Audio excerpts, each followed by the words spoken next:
What up, Internet? TV Geek here with a recap of True Blood. And, can't forget my co-host, Petey.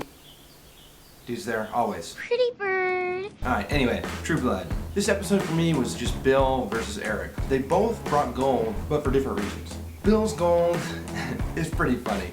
More classic lines, like, what he says. With a silver core. Silver core! I love whenever that dude yells, because it's just hysterical. Give me your arm so I can heal. Suki! Suki!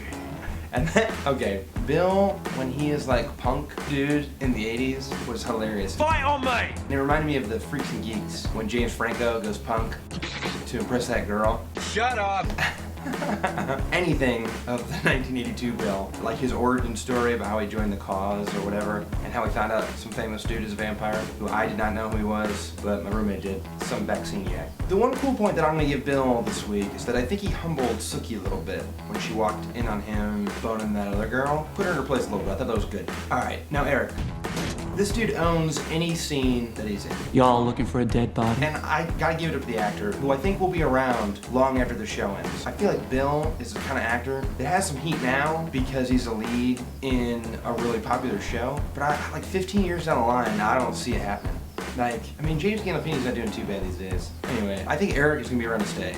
Dude was awesome in Generation Kill. Stick around and man those, we'd have been dead before we even saw him. Maybe it's because of how awesome Eric is that I'm not quitting the show because of the introduction of the Amnesia plotline. Who are you?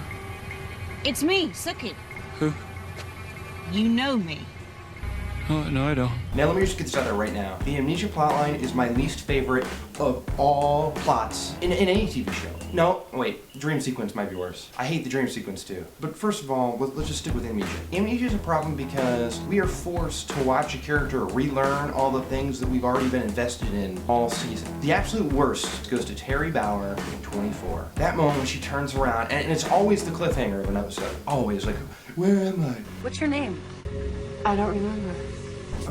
Nothing I hate more. But I'll tell you what, in this case, it might just work. It's a matter of how long they play with it, but it could be a lot of fun, because here we have a 1,000-year-old vampire with no life experience, a taste for blood, and no backstory with Suki. It's me, Suki. So there's no reason why he shouldn't want to bite into her neck. It's all fair game. And I think that's cool because it makes him like unpredictable. It could work with this because he's just a wild card. He's a wild card. And actually, good segue. Speaking of wild cards, next week's wild card might become a solid spot because Curb Your Enthusiasm is back on Sunday, okay? And Archie's in it, and Larry's in New York. All right, I gotta wrap this up because it's about 102 degrees here. So ratings-wise, True Blood, 8.5 out of 10. Yeah. Petey?